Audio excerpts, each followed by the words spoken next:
Hello and welcome to Prepping for Success, How to Study Online and Remotely. Prepping for Success is a series of workshops aimed at getting key points of information out at specific times in the academic calendar. So before we get started, I would like to acknowledge the Gadigal and Bedigal people, who are the traditional custodians of the land, and pay my respects to elders past, present and future.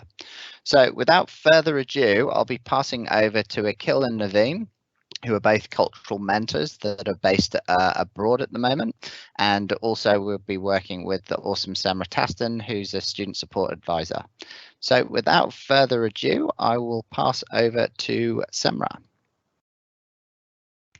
Thanks, Paul. Hi, everyone, and welcome.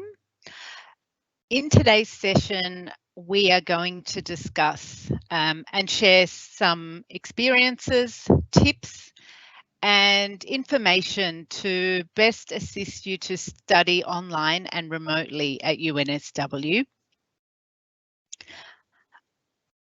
Online and remote learning can require a different set of skills and approach to face-to-face learning. What you might already know from attending, your first week at UNSW is that online learning may require more work. It may require more time and effort to engage with your fellow classmates, but also to engage with the material. So in today's session, we're going to cover some key areas. The 5 key areas we'll look at includes how to stay motivated. Paul, can I get you to click on? Move on. There we go. Great. Yeah. So how to stay motivated when it comes to studying, creating a productive study space, and how you can, work on that and make sure you are in a comfortable space and focused on study. Third point will be around virtual group work and technology. Fourth, we're going to talk about how do you stay connected to UNSW community and your fellow students and peers.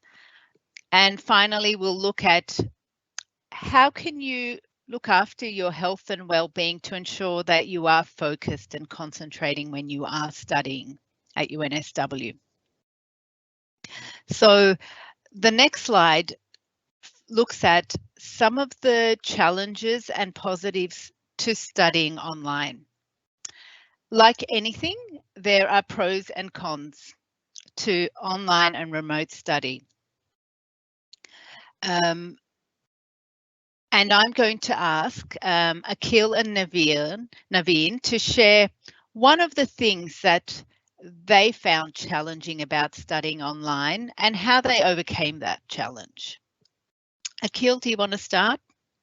Yep, thank you, Semra. I can go for it. So thank you to everyone as well who joined us today. I'm really glad to be sharing my insights with you today. Something that I found challenging about online studies is if you had to go for classes in person, then you would obviously find the motivation to wake up and go for it because you have a lot of friends near you. So it's a good way to meet friends and socialize. But when that cannot happen and when you're all by yourself in your room, it can be that it can be hard to find that motivation to wake up and just not attend those classes.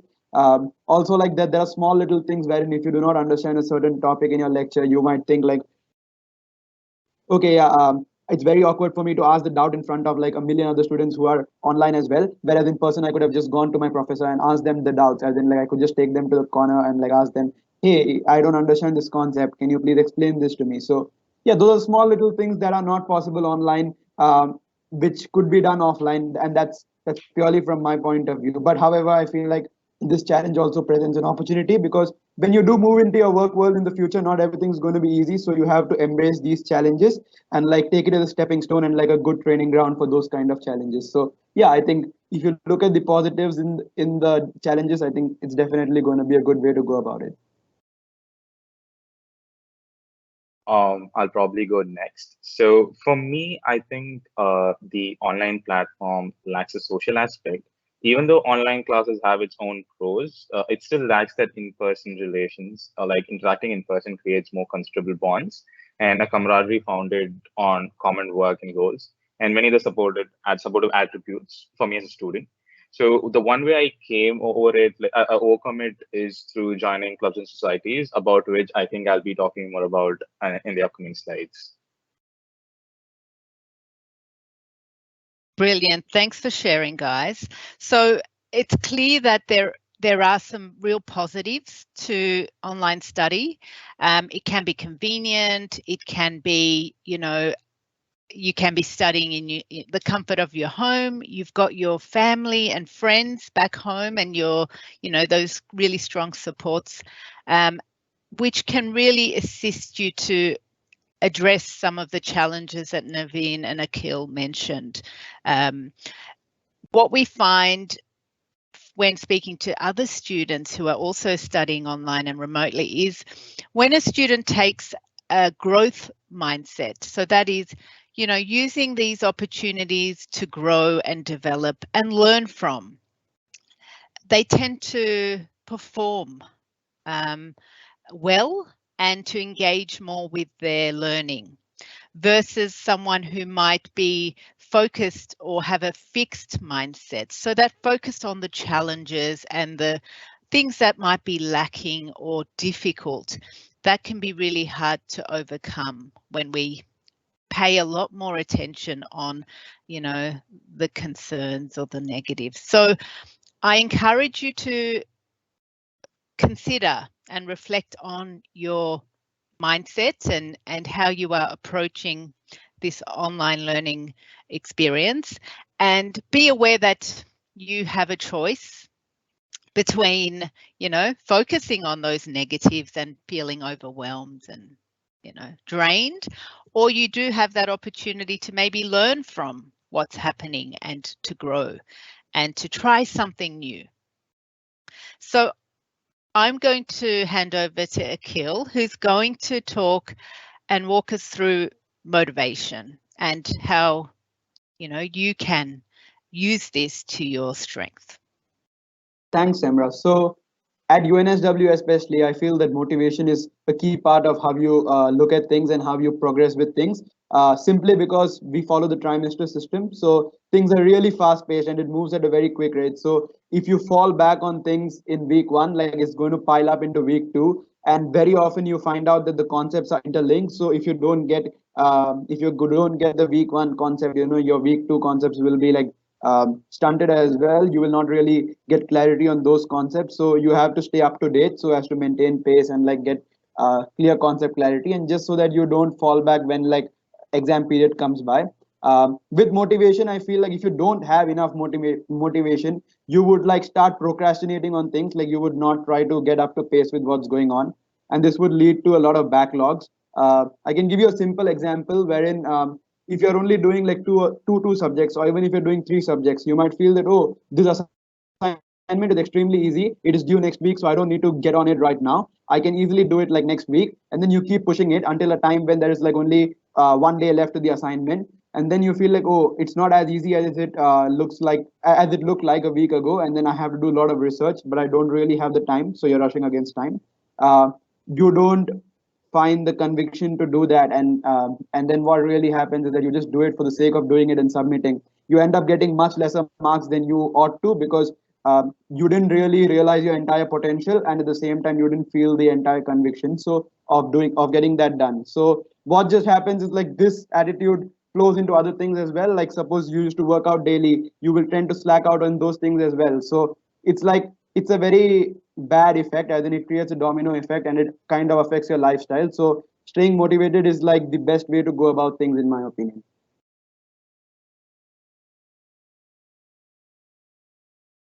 Thanks, Akhil. Paul, can you change the slides?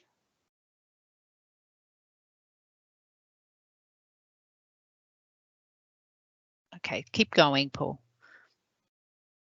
Okay, next slide. Okay, thanks, Akhil. So yeah, motivation is key and it can make a real difference. And Akhil's talked us through why it's so important and how you can address that. The next thing I want to talk about is how do you create a productive space and study space for yourself in whatever situation you find yourself. So I might get people to type their answer in the chat box there at the top of the page. You'll see a Q&A chat box. So I want you to tell me which one from these 4 images, A, B, C, D, which one best reflects your current study space in your home. So just type in the letter A, B, C, or D in the chat box, and we'll have a look at what kind of environment people are studying. So creating a private and quiet study space is really important. It can make a difference in reducing the distractions that they might be in your home environment. There are different situations that people might find themselves. Some people have a private space, a room that they can allocate and use as their study space. So you can shut the door and, you know, avoid distraction. But other people may not have that luxury. You might be studying in your living room and there may be people around. So it can be a bit more challenging. Paul, can I get you to click the next? Great. So where possible, having a private space, communicating your needs to your family could be important if you are sharing a space. So letting them know that you might have classes at certain times and to see if you can, you know, they are mindful of this and they can give you some quiet space and reduce your distraction. Sometimes you might need to set up your study space and then pack it up. It might need to be mobile, so it can be helpful to create a space where you can leave all your belongings, so that's easy to set up and, you know, pack up when you need it. So not only is it important to have a quiet space, but it's also important to be aware of the physical setup of your desk, your chair, and your monitor. So, for example, if you look at image A and image B, have a look at the difference between those 2 images. So in image A, for example, if you look at the location of the monitor, which is lower and closer to the table versus the monitor on image B, see how in image B the girl is at eye level. So that means that physically they're more upright. They're not, you know, looking down, so it's not affecting their neck. Their back is supported. So they're, you know, have got a nice support cushion at their back to help them feel comfortable physically while they're studying. What we find is that we spend a lot of time sitting in front of the computer. You may have classes back to back, maybe 2, 3, 4 hours. So you do need to be aware of your physical setup to avoid injuries, but also to help stay healthy and well. Another really important point is around your mindset, your study mindset and class preparation. Akhil has a really great example and he's going to share that with us. Akhil?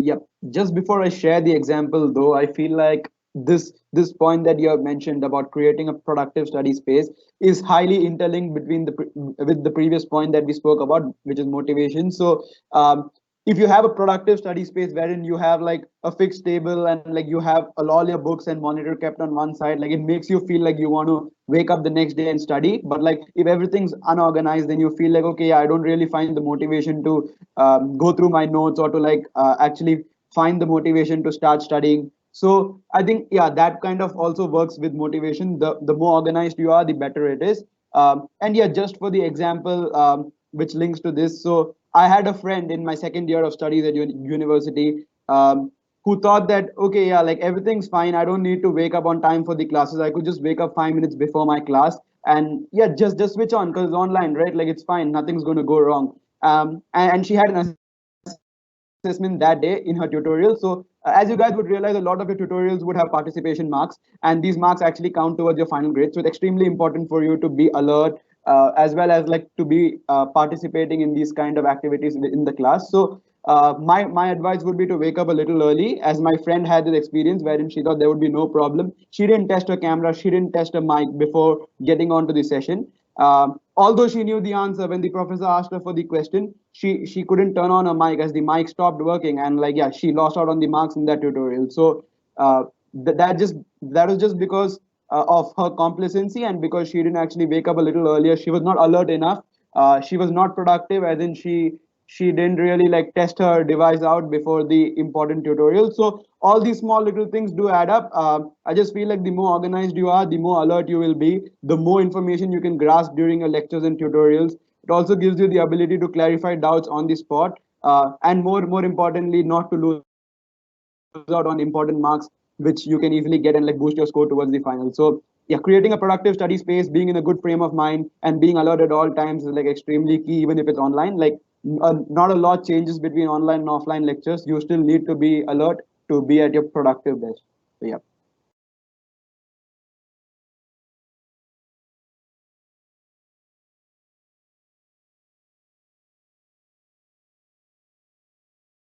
Next slide, Paul.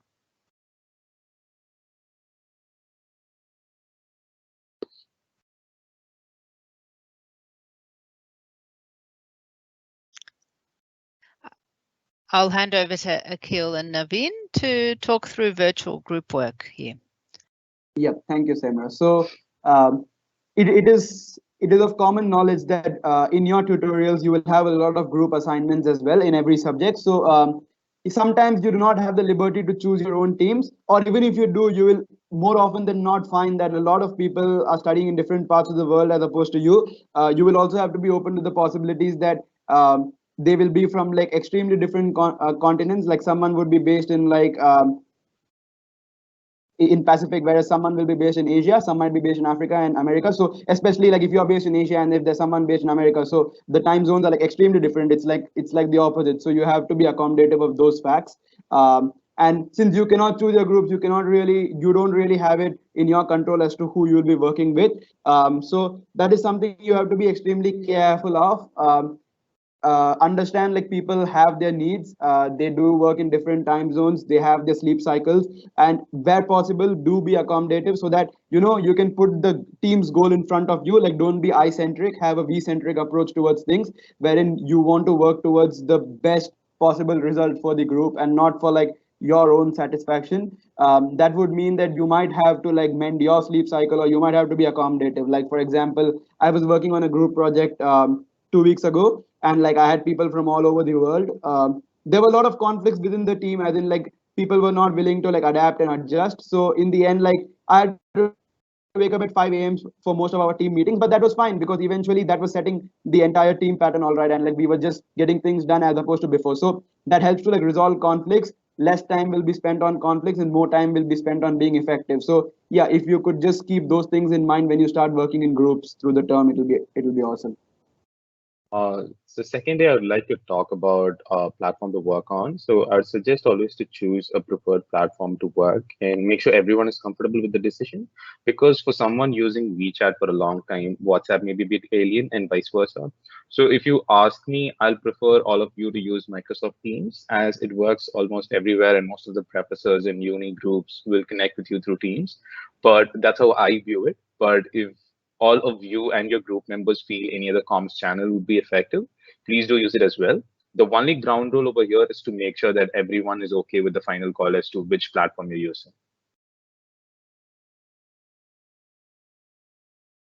Yeah. And then the next point I would like to bring up is difference in working styles.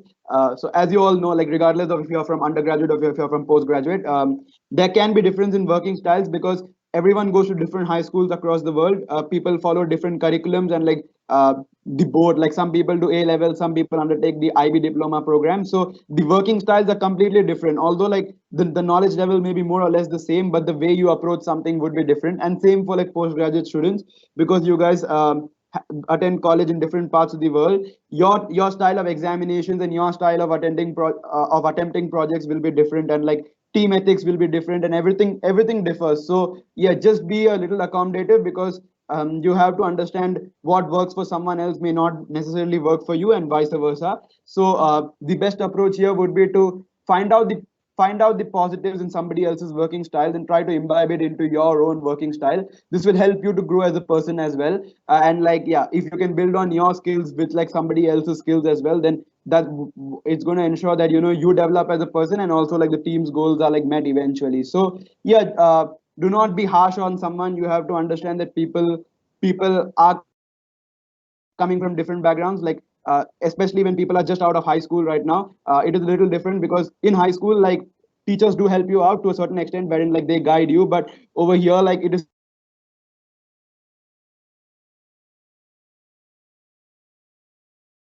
more like you have to figure out on what you can do in the project, but they will not tell you how to go about it. So just those small little things wherein you have to figure out on what you can do in the project, but they will not tell you how to go about it. So just those small little things wherein you have to figure out the working style that works for your team the best, right? And yeah, you don't want to be putting in too much time in like quarreling and like having conflicts, whereas you want to be productive. So be accommodative, try to get the positives out of everyone's working styles, and I think you'll be good to go.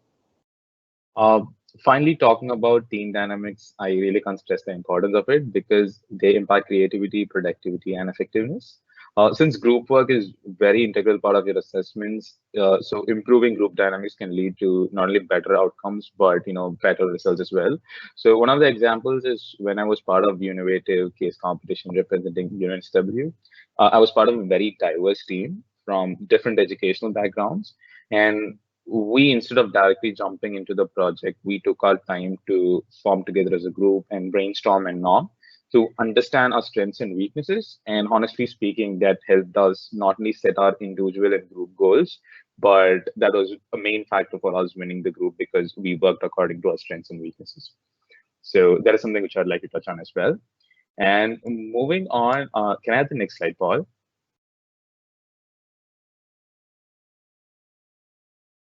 Yeah. So in this slide, we'll be talking about technology and online resources. One of the three main links which are shared here today are IT support, study load reduction, and special consideration. So if you have any technical issues in terms of any softwares that you're using, it can be MS Teams, or it could be your uni email, you could always reach out to IT support and they'll be help you to figure out the situation. And in terms of study load reduction, it is a process by which you tend to reduce the number of subjects you take per term. And with the current situation, the uni has also taken COVID and remote learning as a factor, and they can levy the number of subjects you take per term. And finally, special consideration. So special consideration is the process where it assesses the impact of short-term event control on the performance in a specific assessment. For example, if you have any unavoidable situations like health issues before or during the assessment, you can always apply for special consideration to reappear for the exam again. It can be health issues or something else as well, but it's up for the uni to decide on whether if they're going to give you or not. But I would always, ask you to do it beforehand so that the uni has enough time to consider its situation and can help you reappear for the exam again. Can I have the next slide, Paul?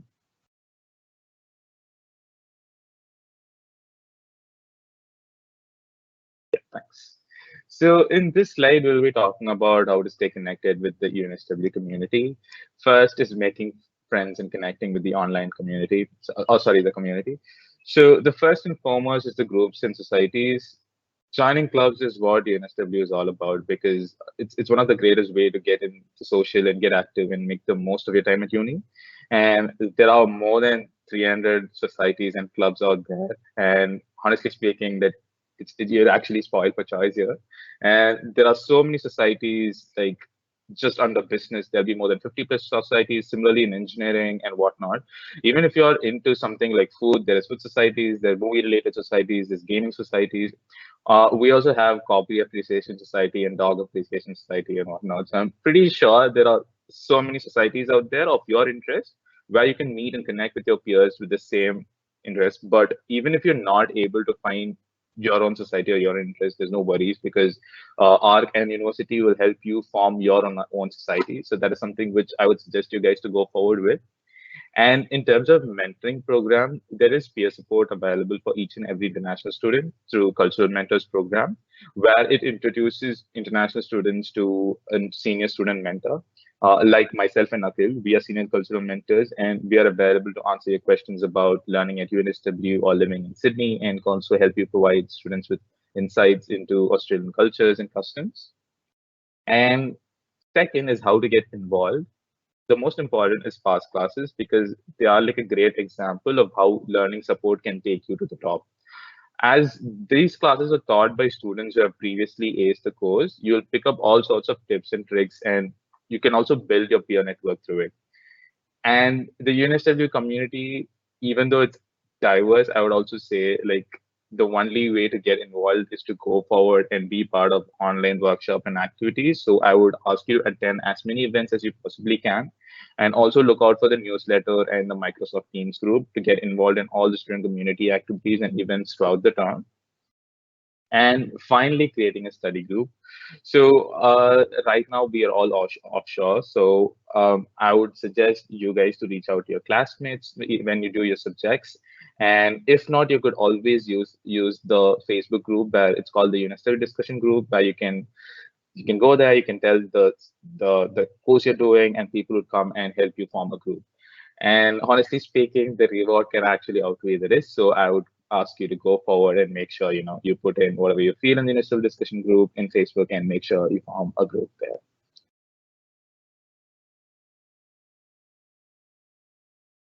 Thanks, Naveen. So before we continue, I'm just going to remind everyone, we do have a Q&A at the end of this session. So please, if you have any questions, type them in the Q&A chat, and we'll be happy to answer those questions. Okay, so please do that. The next topic we want to touch on is health and well-being. So why is it important to look after yourself?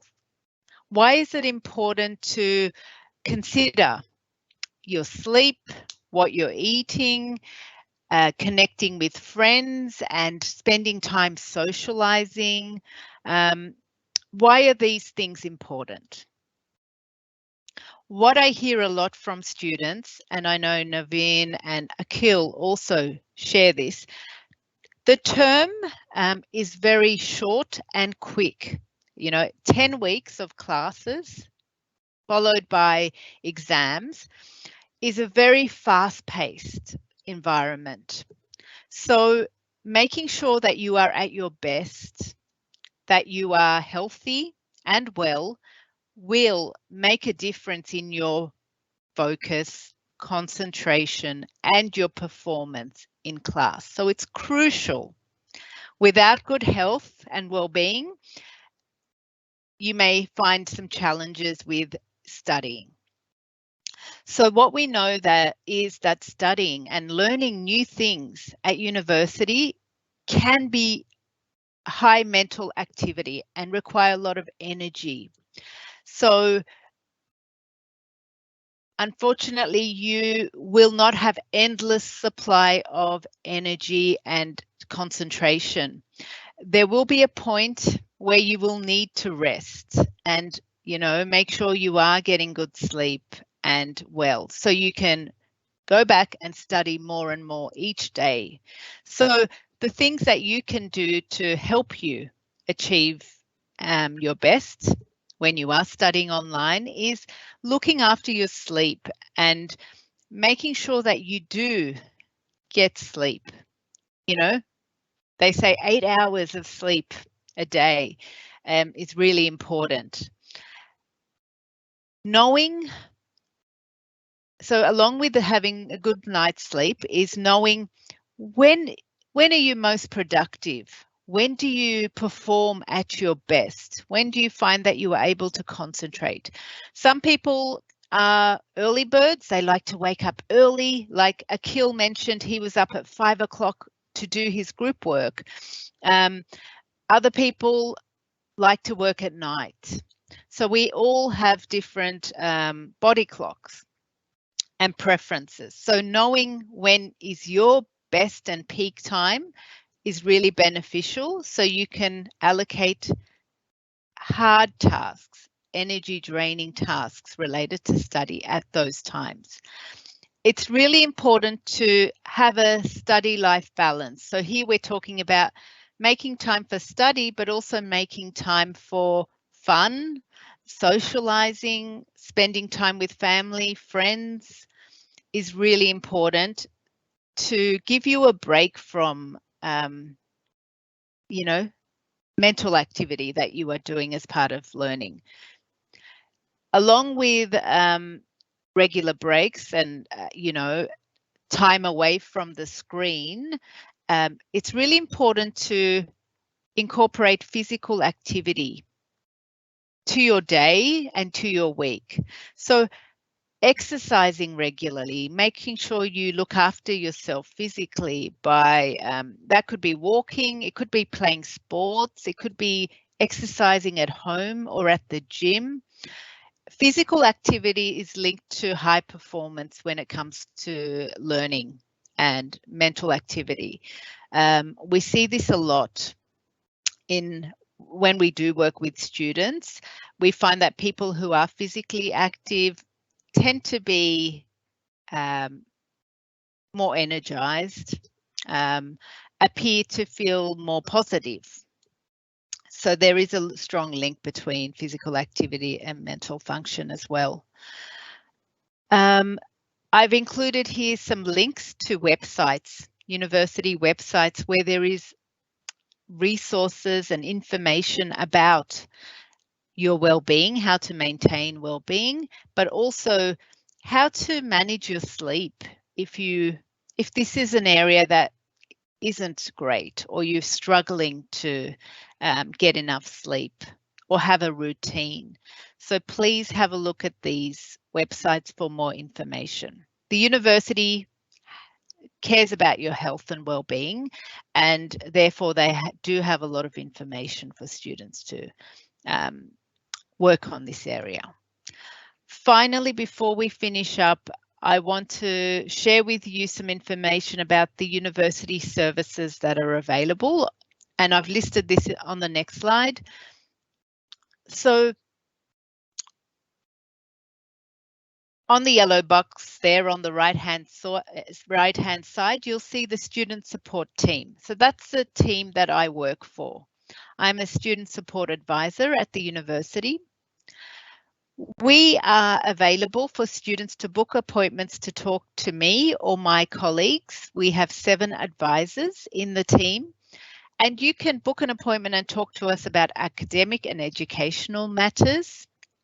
You can talk about general study skills and time management, motivation, the things we talked about in this session. You can even talk to us if you're having any personal issues or health issues outside of study that is affecting your studies. You can book a virtual appointment, or you can join our drop-in service Monday to Friday, 9 to 5 Sydney time. We are available. So please reach out to us if you do want to have a chat about any of those things. I also want to let you know that there are other services available at the university that is free. All these services are also confidential, which means that if you share information with our service or any of the services I'm going to talk about, it will be private. It will not be shared with other departments or other people like family or friends. It will stay with the service that you are meeting with. So it's private, it's confidential. Some of the other services there include Medibank, 24-hour service. So you can contact Medibank. If you click on the website at the bottom of the page, it will take you to information about these services. Medibank helpline, for example, you can call them 24 hours a day, Monday to Sunday, and you can talk to a nurse. If you have any concerns relating to mental health or sleep problems, so you can actually call this line and talk to someone. Of course, you may have a doctor in your home country or a local doctor that you may talk to. But if you prefer to talk to someone as part of the university, this would be the way to do that. Psychology and Wellness deliver a number of online workshops and resources. So these are to help people stay healthy, well, and look after their mental health. These are free workshops and resources. UNSW newsletters. The Psychology and Wellness Service also have regular newsletters that you can join and, get up-to-date information to help you. ARC, Naveen mentioned ARC as a great resource and support when it comes to socializing and connecting with other people. So they have virtual activities as well for people currently, because we're all virtual right now, but also for people who are remote overseas, studying while they're overseas. Careers and Employment is another really helpful service that you can access right now at the start of your degree. You can talk to them about your career plans, your areas of interest. Sometimes students find that once they start at UNSW, they may realise that actually they have an interest in another area and they might want to talk about this with a Careers and Employment service. You can, of course, engage in virtual internships as well. Naveen and Akhil mentioned some of the extracurricular activities they do outside of the class and their courses. So there's opportunities there, even when you are overseas and online. IT Service Desk we've talked about, and the other great resource is the Academic Skills service that is available for all students.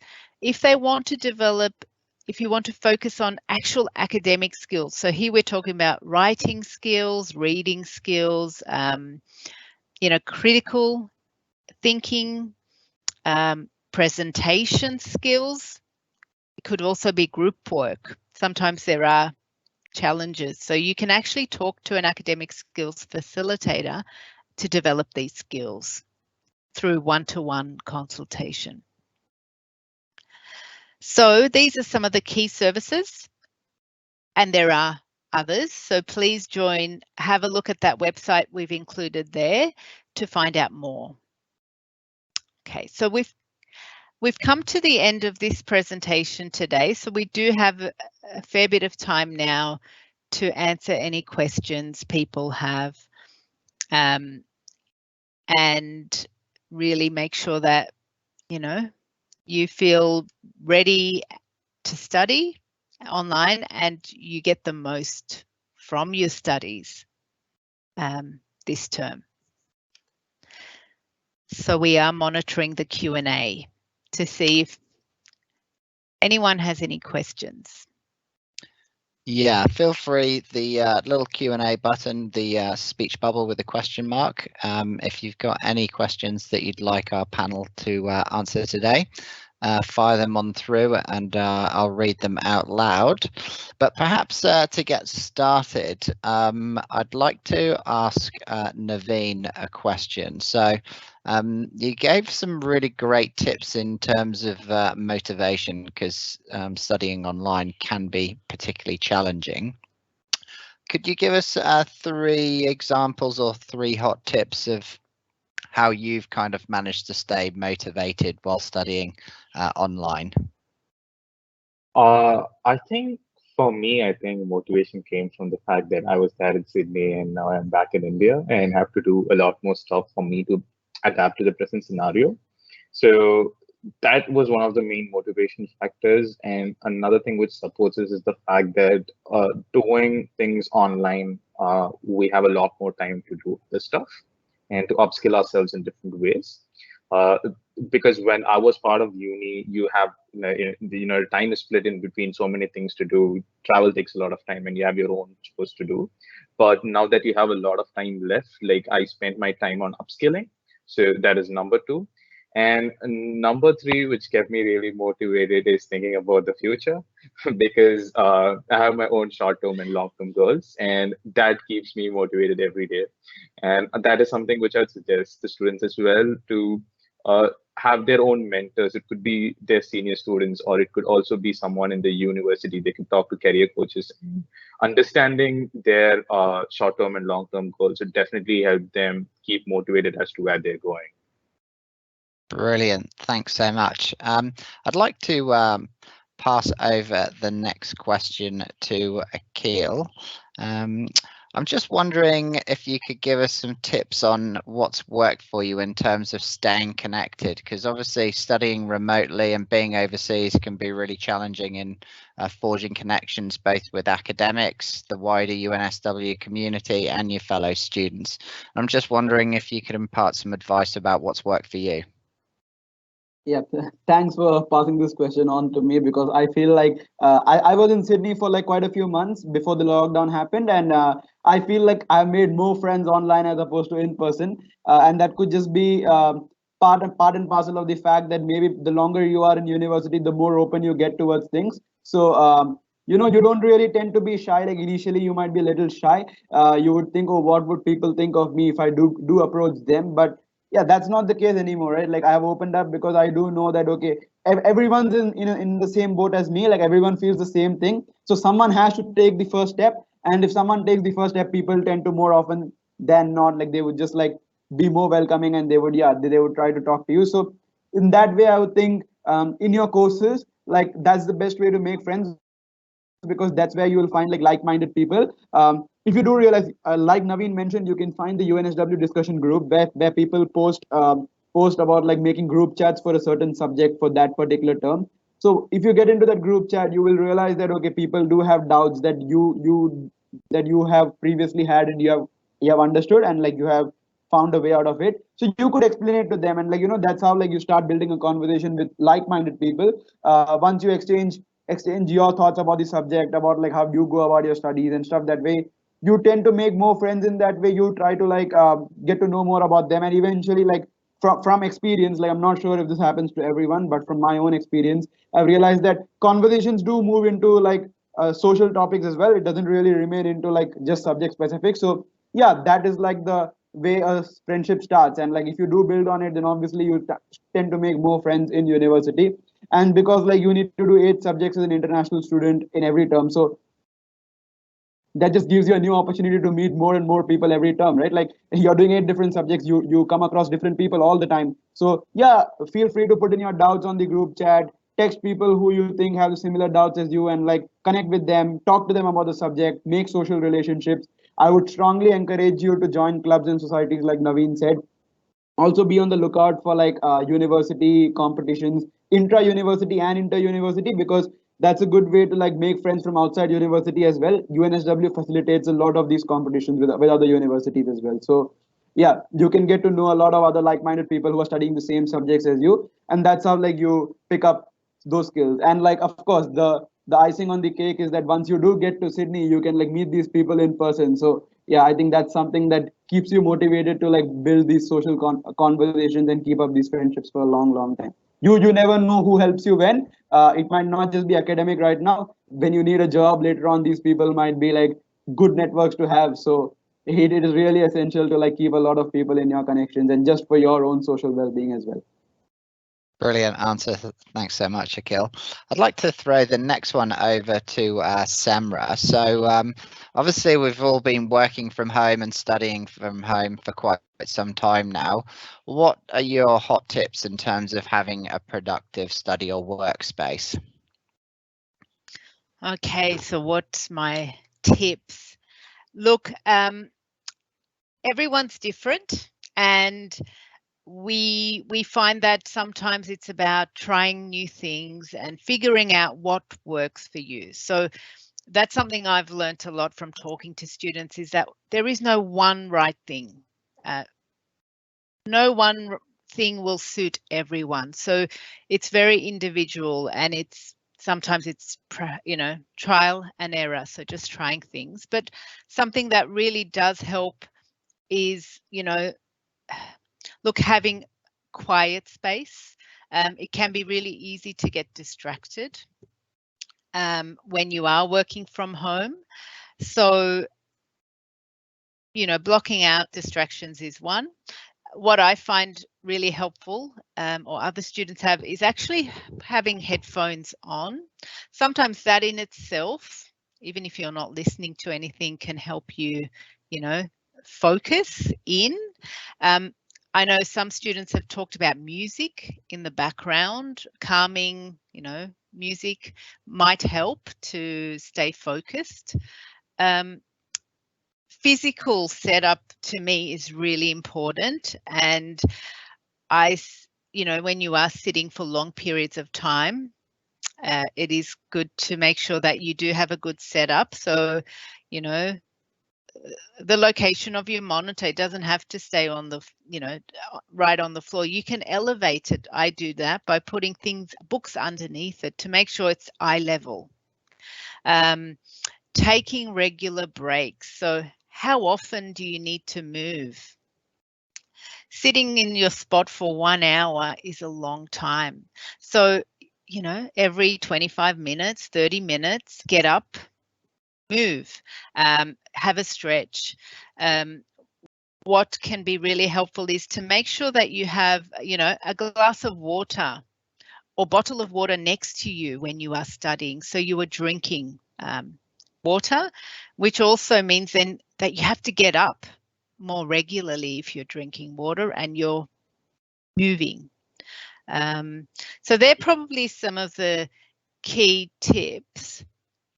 And one final point is that sometimes when I talk to students and we look at timetables and weekly plans and their study time, when I see that someone's allocated more than 2 hours, say 3 or 4 hours on one subject or a study time, that sometimes worries me, because, you know, allocating 3-4 hours to do one thing or one subject isn't always productive. You may find that you actually use that whole time and you may not need it for that particular activity or purpose. So actually limiting your time might help you to be more productive and get things done more quickly.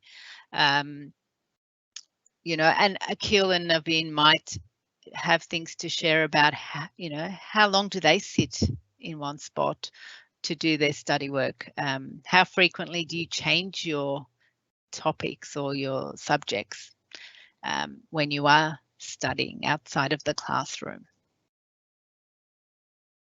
I can actually share some views on that one. So yeah, as Samra said, I just guess like a lot of something can get monotonous. And as you said, like, you know, it can get draining, right? You just don't want to be fixated on something, and then like you tend to realize that, you know, your utility completely diminishes after a while. So you want to keep changing things, like so come exam period, or even if I have a lot of tasks due, I would try to allocate my time. I would say, okay, I'll do something for 1 hour. I'll take a break for 20 minutes. I will not think about studies at all in those 20 minutes. And then I'll get back to like the other subject. So what that does is I'm getting both done. So it's not like I'm just doing a lot of one thing and I'm not making any progress in something else. I'm getting both done. And like at the same time, like I'm also like keeping my mind fresh as I'm juggling between both. So that kind of helps me not get bored with one thing. Like personally, I feel that increases my productivity, but I'm not really sure of it really is person to person. Like it's a person to person thing. Like something might work for you and something might not work for me. So if you do feel like getting one thing done at a time works for you, then by all means do go for it. We are all humans and we are configured different, so different things do work for different people. But yeah, just be sure that you have to be extremely productive in what you do. So try to find those small little breaks as well. Like breaks do help. Changing positions also, like if you're sitting in one room, just move to another room if you feel like that kind of helps you. A different setup helps you focus more. Just those small little things that you know on a personal level will help you to, like, you know, focus more and like get more things done in like a short period of time. because that's really important as the term progresses. There's a lot of things come on your table. Like right now, you just have your lectures and tutorials to catch up on, but after a point, there will be assessments due next week. There will be projects. There will be like small quizzes coming up, and then you realize you have to watch those lectures for this week as well as study for like the next week, and then you might have a lot of extracurriculars going on outside as well. So yeah, just to like mix all of these into like one small little burst, and like doing these in like different time zones is like very important. Like the more you like mix your things, the better it is for you to stay fresh over a longer period of time. Great answer. I've got a quick one actually, just for Naveen there. So Yep. obviously in terms of staying up in peak optimum performance to study so that you're getting the most out of your studies, obviously we understand that if you're a supercar and you put the incorrect fuel in there, you're not going to work so effectively, are you? So in terms of some tips that you could give some of our fellow students around perhaps sleep, taking breaks, and even diet, what are some of the things that's worked for you to keep you in optimum performance? So I think I would probably stress on two most important points. Point one would be taking breaks. So I'm not sure how many of you guys know about Time Chi. So Time Chi is a kind of a time management product which was developed by the UNSW students. So they follow the 25 5-minute method. So we focus on a specific task for 25 minutes and take a break for 5 minutes, and then work on a subject for 25 minutes and take a break for 5 minutes. And it might sound it might sound like not to be so effective, but trust me guys, like if you start doing this method, like it's super effective. And the product itself costs a lot, but if you can just use your phone as a timer and do it on by yourself, as simple as it is, you take a subject, let's say it's marketing, you study marketing for 25 minutes, take a break for 5 minutes, and then study marketing for 5 minutes and take a break for 5 minutes. So 1 hour is over, and the next hour you concentrate on a different subject. And this way, the effectiveness of whatever you do increases exponentially, because it has happened to me, and I'm hoping it could happen to you as well. And the second important thing is the amount of concentration you have through your eye, because a couple of months back, I couldn't concentrate towards laptop screens and I had to consult a doctor. The one thing which she suggested me was to not look at the screen for a longer period of time, because when we are in Zoom calls and when we have your videos on, we tend to look at the screens like for like 45 minutes or 50 minutes straight. So just feel free to just, look somewhere else, concentrate your, focus of eye to a wall or something, because that way it reduces stress. And always please wear like a blue filter glasses or switch on your red filter in your laptop or phones. Like it definitely helps. Like it has helped me. I'm pretty much sure it'll help you guys too. Awesome, great answer. So we're just coming up to the end of the session. I'm just going to squeeze in one last quick question to the awesome Semra, and that's in terms of the support piece. So if students are struggling, and we all know that we struggle at some times, how can they go about sort of like accessing support in an online virtual world? Okay, good question. So support at the university, there is a lot of supports available. However, it can be really difficult sometimes to find who is the right person for what, because there are so many on offer. And the way the university works is that this, it expects that the student will reach out to the service or the support when they need it. So it's up to the, you as a student to decide when you need help. We would recommend you reach out as early as you need it. The earlier, the better.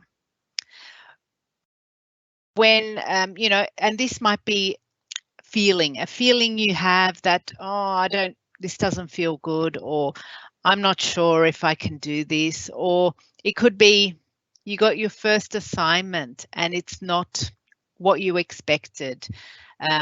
It could be in week 2, week 3, it could be any time in the term. So just reach out. A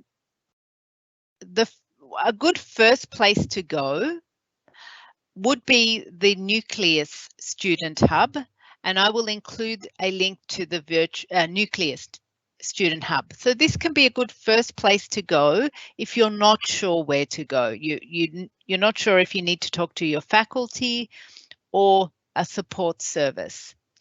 So you can actually click on the link, and I'll include that in the chat, and you can book a virtual face-to-face appointment.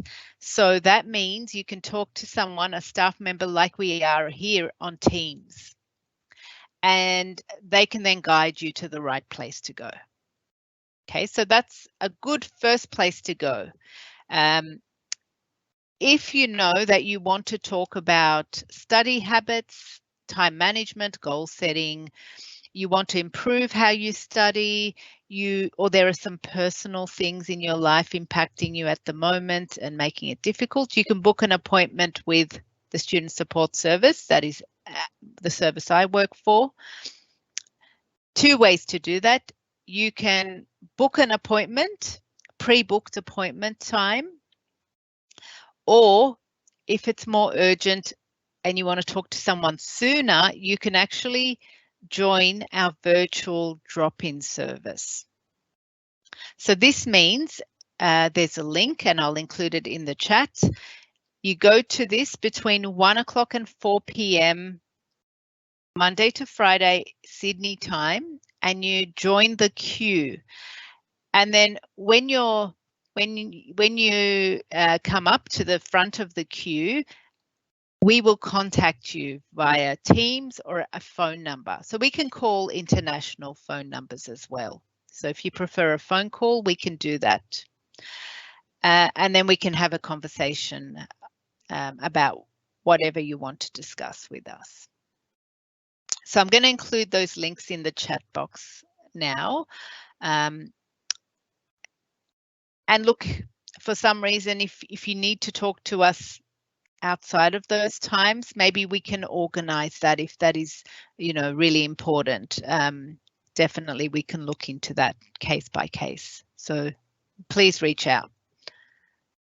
Brilliant. Thank you so much. So that brings us towards the end of the session today. We've spilt over a little bit by 4 minutes, but that's okay. It was really rich information for our students out there. So I'd like to say thank you so much, Semra, Akhil and Naveen, for such an awesome workshop today. I've certainly learned lots about studying online and how to manage that distance, I suppose, in this new and wonderful virtual world that we're living in. So thanks so much, and we'll head towards the close of today's workshop. Thanks for attending, and goodbye, everybody.